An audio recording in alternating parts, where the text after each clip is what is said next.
Colombia's President Gustavo Petro said on Thursday that cutting aid from the US would not hurt his country much. He claimed that he has never seen the aid in the Colombian budget, but that it goes to NGOs that USAID manages outside the government. He added that, quote, "It's kind of aid for US employment." But Petro did admit that changes to military funding could have an effect. En la ayuda militar, pues tenemos algunos problemas. In military aid, we may have some problems. Let's say military aid has served to deliver arms when they're needed. There are warehouses full of arms oxidizing as they were not needed or were bought under opaque interests. There are corruption problems that the aid has generated. In my opinion, the instruction I've given the military forces I command is to replace the aid with the national budget.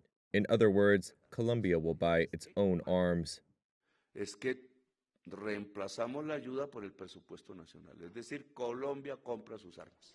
Colombia was once among the largest recipients of US aid in the Western Hemisphere. But this year, the money suddenly dropped when USAID, the US government's humanitarian assistance arm, was shut down.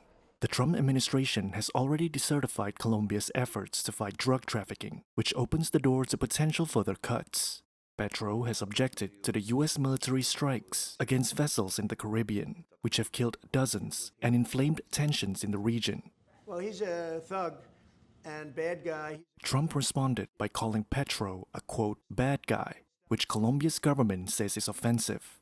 Although Trump has not added new taxes beyond the 10% already on Colombian products, he said on Wednesday he may take serious action against the country. Petro said Trump probably won't tax oil and coal, which make up 60% of what Colombia sells to the US. And he said Colombia can find new buyers for other products. Higher tariffs would go against longtime US policy that free trade can make legitimate exports more attractive than drug smuggling.